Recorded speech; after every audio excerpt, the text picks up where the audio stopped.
This is Les Weiler for that'smye.com, and I am talking Oh, to Spencer F. Lee, uh, writer, director, producer, all the hats for the upcoming documentary From the Bridge. This is your baby, hello, how you doing? Thanks.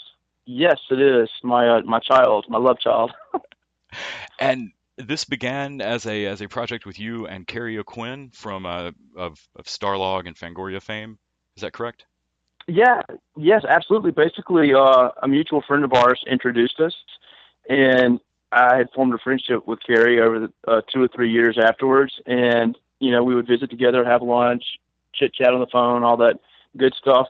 And as he told me these really great stories of these innovators and creators and writers and artists that he'd worked with his magazines and who he befriended, George Lucas, Gene Roddenberry, Ayn Rand, there was a lot. Leonard Nimoy, Nichelle Nichols, he would tell me these great stories, and I was like, this is the story of fandom. This is the story of humanity and who we are as a people and how we've come together.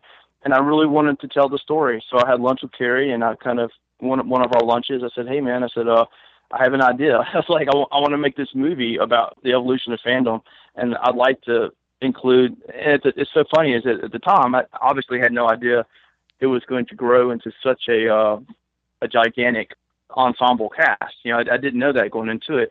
I thought it might just be a handful of people, but as the movie progressed and as I met more and more people, and they really liked the project and they really liked what I was doing with it, so more people got added to the mix. And 4 years later, we have this amazing film with some of the top innovators, pioneers, and creators and artists in these genres, horror, science fiction, fantasy, and comic books. So it just kind of organically formed together.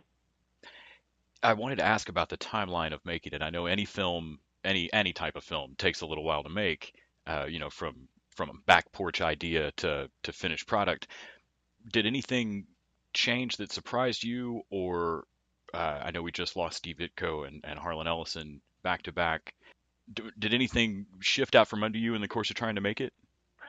It did, and unfortunately, in Carrie Fisher, she was an interview that I was set to have the month before The Force Awakens came out. And I was going to interview Carrie in Atlanta, Georgia. She was going to be there speaking for a women's group that George No, who's executive producer of the film, his wife was on the board of the group. And I had reached out to Carrie's assistant and we had conversations with her. And I was going to interview Carrie. And, she came down and was ill and didn't make it to Atlanta for her conference. So I wasn't able to interview her. And then we kept in touch a little bit, and I think she had a book and a documentary come out, or both, that she had been working on, and of course she tragically passed away. So I never got an opportunity to meet her in person, but that would have been nice. And uh, her loved ones and her fans, she's greatly missed for sure. Yeah, And I'm trying to think who else maybe. I guess really, oh yeah, Toby Hooper. yeah. We had put out word to Toby, and we're in communication with him about doing an interview.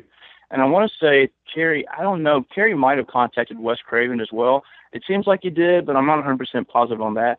But I had kind of had a little bit of a backstory with Toby myself, because I had written a script several years ago that had been optioned off by one of the studios here, and Toby was set to be the executive producer of that film, and he was kind of mentoring me on that project.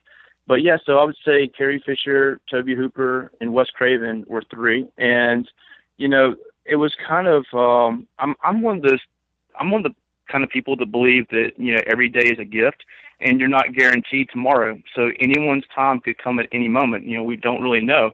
So with that mindset that I have, I kind of felt like if the movie wasn't made now, that we might lose some of these wonderful visionaries. So that was kind of a fire under my foot. Was to tell the story now while we still can. And I think that during the time period, and of course Leonard Nimoy as well. Gosh, how could I forget Leonard? We had reached out to Leonard to do an interview with him as well. So his passing was a big. It was a very big shock for us. Carrie and Leonard had a friendship that went back decades. So Leonard's passing was tragic as well. It was very sad.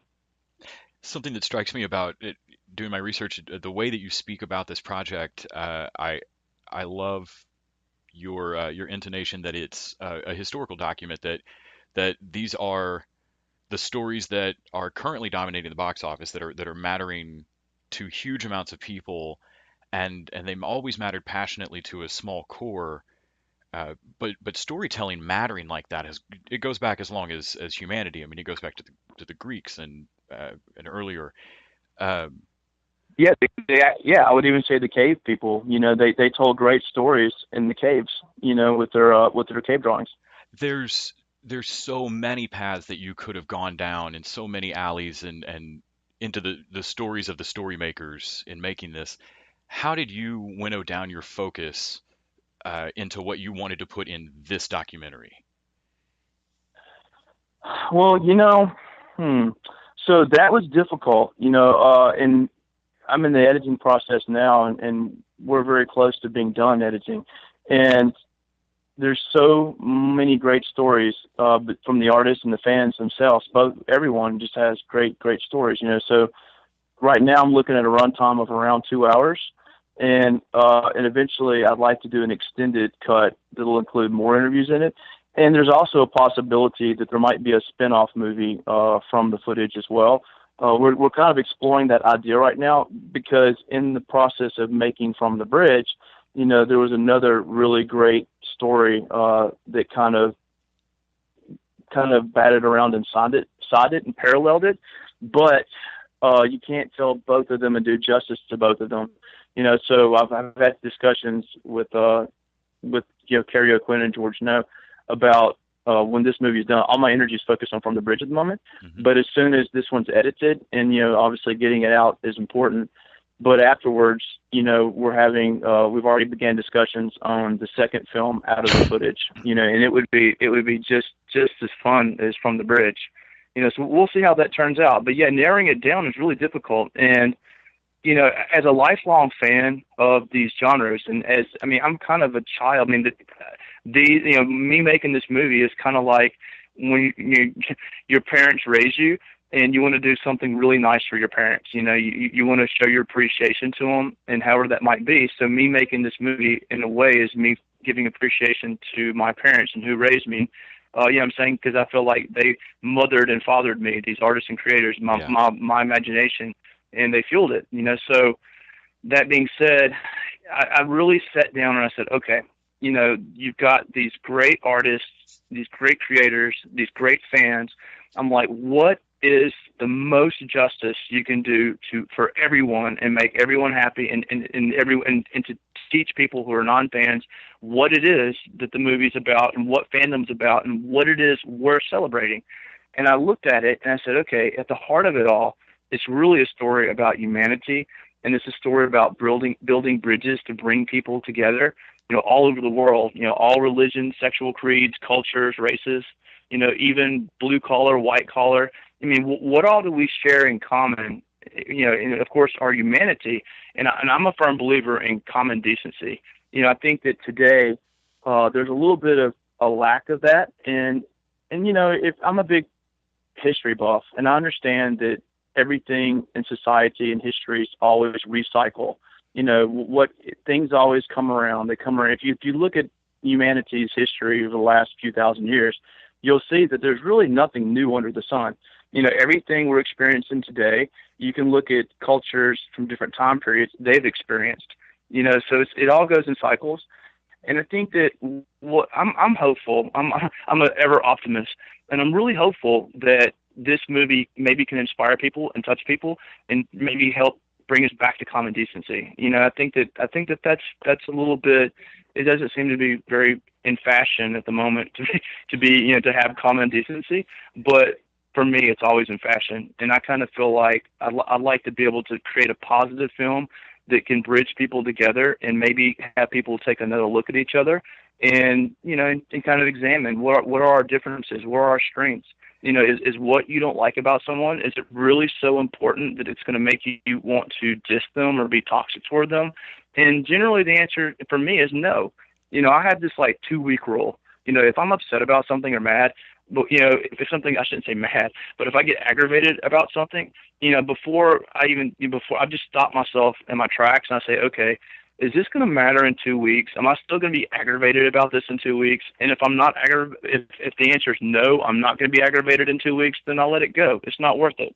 And so I'm hopeful that this movie can bring people together and show that there's strengths in our differences, and that, and this earth is a giant, I'll use a little bit of my Louisiana terminology here, but this earth is a giant gumbo pot, with all kinds of ingredients in it, and that's what makes it taste so good. And that's what makes it good, is the different ingredients is in the gumbo pot.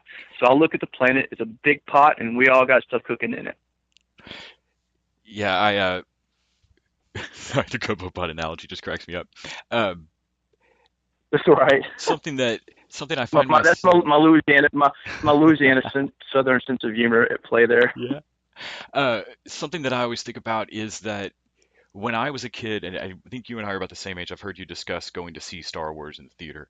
Uh, I I remember finding Fangoria and Starlog and magazines like that, and it really did feel like genre and sci-fi and Dungeons and Dragons stuff like that was this window where like I was totally alone in this island of rural nowhere, and then like there was this just pinprick window to like looking through a keyhole at this imagination world.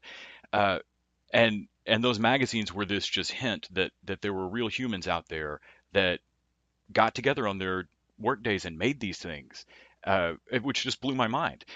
Now I wonder if not necessarily worse, but just different, if being able to go online and immediately know that there's a million people that love this too, if that maybe changes that a little bit. I wonder if kids are finding their click in quite the same way I did with weird magazines or looking for obscure bands in the back of music mags and stuff. Did you find that across doing the documentary? That do you feel like access to other fans has changed fandom a little bit? Yeah, I mean, absolutely. I tell you what, there's a great story that will be in the documentary, and it's during my interview with Adam Nimoy. I've met Adam. I've gotten to be good friends with Nichelle Nichols in the last few years, and so I invited Adam over to Nichelle's house. I was doing some I was interviewing Nichelle for a second time, and so I contacted Adam and I invited him to Nichelle's, and because I wanted to interview Adam, and I already kind of had a crew there, so I was like, hey, let's get 2 interviews. And actually, I did a couple interviews that day. I also interviewed Beto and John Trimble, which we can get to in a moment. They have amazing stories, but they were instrumental in getting Star Trek brought back on the air after the cancellation. But we can talk about that in a second. Let me get back to Adam here. So, I had this interview with Adam, and it was like a long interview. Like we talked for like 2 hours, maybe 2.5. It was really long. And during that interview, Adam had already made For the Love of Spock. It had come out that summer, and I interviewed Adam in the day before Thanksgiving, right after when it came out. It was like recent, just within a couple months. And Adam had been on his whirlwind publicity tour and meeting fans and all of this for the Love of Spock. And Adam shared with me how it changed him making that movie and interacting with his father, Leonard Nimoy's fans, and reliving his childhood, what it was like growing up as a young boy during the heyday of Star Trek. And, Adam and me had a really good talk about that. Adam, and I didn't know it at the time, but he had not ever been to Nichelle's house. And I don't think they had really, I'm not mistaken, and I could be wrong, but I'm pretty sure they hadn't really met in a long time before he came to her house for that interview. So I was standing in the house when he walked in the kitchen, and he was like really wide-eyed, like he was in a ghost. And I thought to myself, oh, good Lord. I said, he's seeing me and my film crew, and he's like, oh, what have I got myself into? That's what I thought his expression was at first. But then Adam told me, hey, I've never been here before. And growing up on set, Nichelle was like family for me. And then I realized what was happening at that particular moment, and it all clicked and made sense to me. I was like, oh, okay, this is like he's reliving his childhood here in Nichelle's house. This is great, yeah. So yes, Adam, Adam told me that making For the Love of Spock, he realized that the Star Trek and their fans were he was part of that family, and he lost his father tragically, Leonard, just before that. And he was kind of rediscovering his roots and stuff, and it was really cool. And I kind of understood a little bit what Adam was talking about, because as I've been making this movie, I've become good friends I know really well now, Nichelle Nichols, George Takei, Rod Roddenberry, Doug Jones, and so it's kind of like, I understand what he meant by the sense of family. After interviewing them and collecting all their stories and making this movie, I feel like I'm part of the Star Trek family in a weird way, So therefore, me and Adam kind of bonded over the fact that we're both new additions, adoptees, or not. He's actually royalty. I'm the adoptee.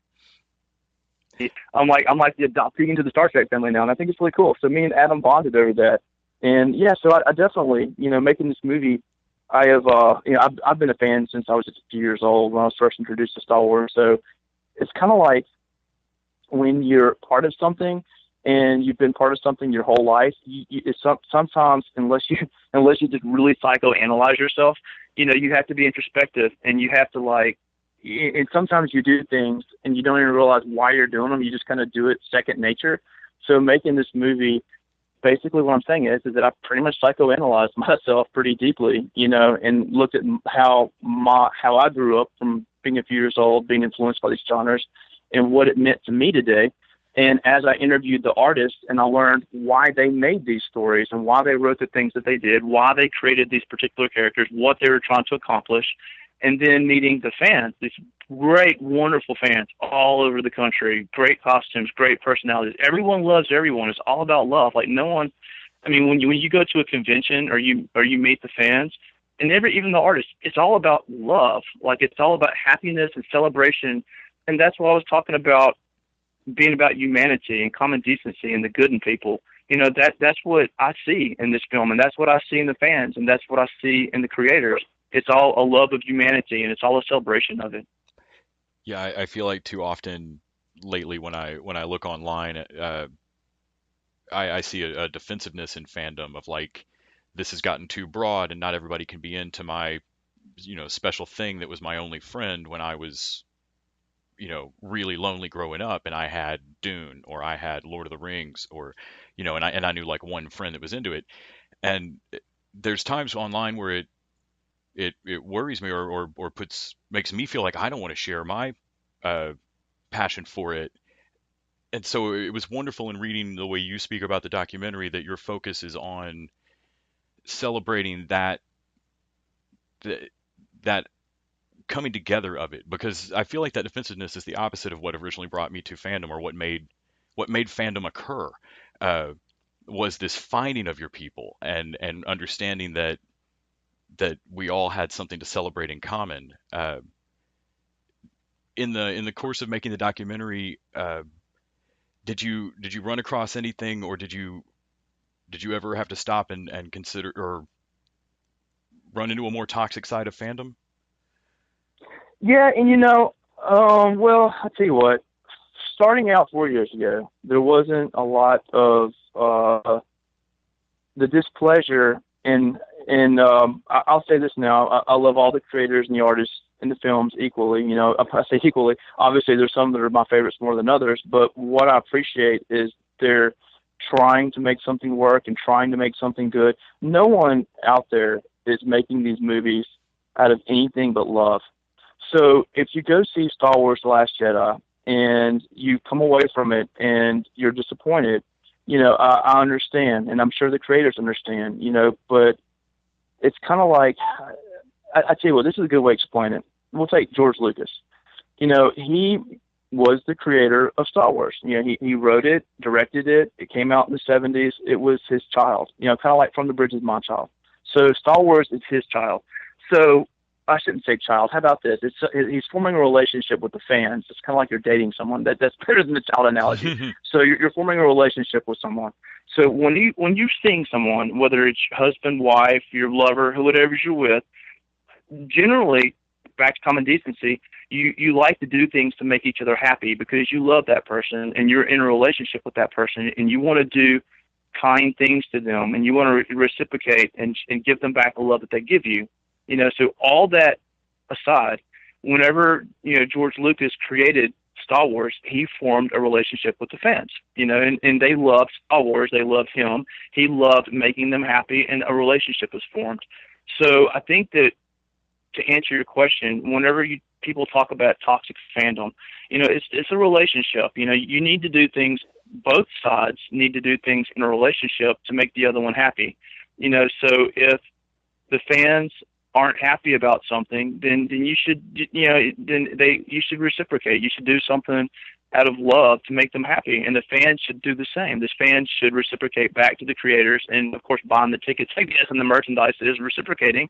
But I mean, to me, it's like having a relationship. You have to tend to it. If you don't, it's going to run off the tracks, and you're going to have a divorce. So I think that I see, and I hate using the word toxic. Man, the word toxic is so friggin' overplayed. We've got to stop using the word toxic. Okay, it's done. I mean, that needs to be a fatted word that's history, because toxic implies you're killing something or something's dying. No one is dying from fandom. You know what I'm saying? We're not killing fans, and the fans aren't. You know what I'm saying? No one's dying here. So we need to drop this toxic word and let it go away out of our lexicon. And it really we need to take it back to a relationship, and a mutual relationship built out of love and respect. And I think that that's what needs to happen. And I think that people, it's kind of like watching a sports game. If you're a Saints fan or a Falcons fan, and I'm gonna use those analogies because I'm from Louisiana and I'm a huge Saints fan.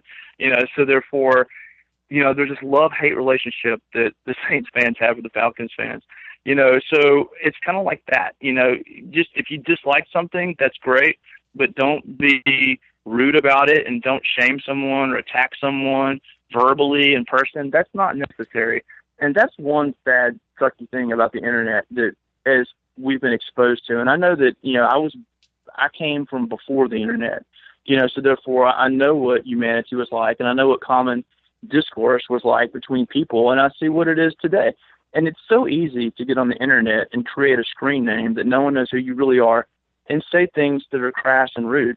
And usually what it is that person's frustrated about something else in their life. It has nothing to do with these crass, rude comments they're throwing at somebody else, but that's how they're venting. And I think people should dial that back. I think that we've got to get back to common decency as people, and we have to understand that, we should build relationships on mutual respect and love for each other, and try, not to be snide and catty. That stuff needs to go away. And the word toxic, we need to strike it from our lexicon. It's time to remove toxic, and we need to come up with something else that doesn't imply death, and disease, because because there's no fans, there's no dreaded disease that's killing fans everywhere, and I don't see fans killing each other. So let's just get rid of the word toxic. How about that? I mean, that's obviously up to the world, but me personally, after this conversation, I'm not saying the word toxic again moving forward in fandom, period. It's out of my lexicon. That's funny that you say that. I just yesterday heard an NPR piece that someone did on saying, like, can we stop calling people toxic? It makes the rest of the conversation more difficult when we need to actually talk about what was said. Something absolutely. And I didn't know the NPR had that, but whoever said that. I don't know if that was local to mine or what, but it was odd. I just heard that yesterday. Well, and it's probably in the air. Everyone's probably collectively feeling it's time to ditch the toxic moniker. Something you'd said earlier that I really wish that people would take to heart, that I've discovered in interviewing folks, is that you forget sometimes that everyone makes these things out of love. No one spends this much time at a job, even if it's making television or making movies, if they don't love it. So even the bad shows, no one went there and tried to make a tank of a show. Everybody does these things out of love, and I think sometimes we forget that they're humans who are punching clocks that are making our favorite art, and that they're fans too. That at this point these genres have gone on long enough that they're fans half the time as well. Yeah, absolutely. I mean, we're bonded together by our mutual love of fandom and these artists and stories. The project looks really exciting to me, and I can't wait to see it come out. Do you have a timeline on? I know you guys have a panel coming up on July 19th with Greg Grunberg. Yep, just a few days away. And you guys are showing just some clips from it? Well, I'm actually designing all kinds of stuff right now, and the plan is to show a longer trailer at the panel. Okay. I'm looking at also showing two other things. I've been building a behind-the-scenes photograph collection set to some good rock and roll. I mean, that's what it is at the moment. I'm still tweaking it as we march forward to Comic-Con, so it might change a little bit. But right now, the phase it's at is that it's like some behind-the-scenes footage and some photographs, set to music, just some really fun things. And then I'm also exploring. Carrie Quinn has an introspection at the end of the film. And we had some really cool, a really talented artist here and locally in the Hollywood area work with me on designing something really neat for that. It's just, it's like a voiceover introspection of Carrie traveling through Times Square, through his memories and through decades. It's really neat. And I think that we might show that too. You know, it's all going to come down to, you know, can we lock everything in and make it really great? And of course, if we do show it, it's just going to be a draft. You know, the introspection could change as the final film is locked in. So I would just say it's me kind of sharing.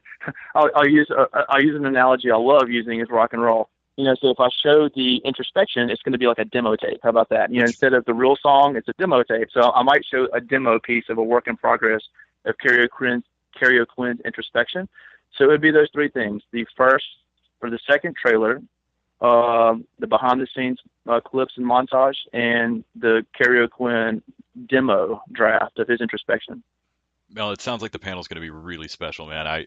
Your rock and roll analogy is exactly what I was thinking. Various, alt takes and demos, and similarly, I can't wait to see what can finally be released in terms of DVD or whatever, because I know each of these interviews are bound to run far longer than what was edited down to make this focused movie. Like you said, the whole second kind of wake up Ron Burgundy that's threaded throughout this thing sounds like an exciting thing to get to kind of edit apart and tease out. Do you know? Do you have a timeline on distribution or when you will see theater on it? Yeah, we have a North American distributors, Gravitas Ventures. But that being said, we are exploring a late summer, maybe early fall theatrical run with it. I'm not sure how big that would be. You know, a lot of that's going to depend on what the fans want to see. You know, if the fans and the non-fans are interested and they want to get this in their theaters and want to see it everywhere, then obviously the more demand, the more screens.